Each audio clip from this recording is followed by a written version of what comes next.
வேலை பாய்ச்சுவது என்ற வேலையே தொடர்ந்து பார்த்து கொண்டிருக்கிறார்கள். ஏற்கனவே கொடுக்கக்கூடிய தண்ணீரை அவர்கள் முறைப்படி கொடுக்கவில்லை.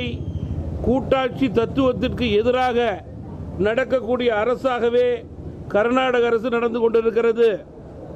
மேலும் நேற்றைய தினமே கர்நாடகத்தினுடைய காங்கிரஸ் தலைமையிலான அரசினுடைய முதல்வர் ஒரு நாடகத்தை தொடங்கி இருக்கிறார்.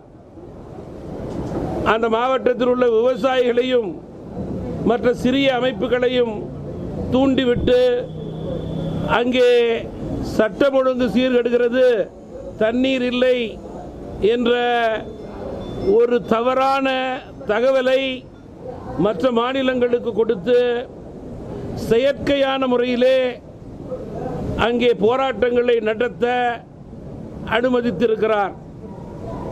இது ஏற்புடையதல்ல. விவசாய வர்க்கம் என்றால் இந்தியாவில் உள்ள எல்லா மாநிலங்களில் இருக்கின்ற விவசாய வர்க்கத்தை ஒரே நிலையிலே பார்க்கக்கூடியவர்கள்தான் மக்கள் பிரதிநிதிகளாக, அமைச்சராகவும் முதல்வராகவும் செயல்பட வேண்டும்.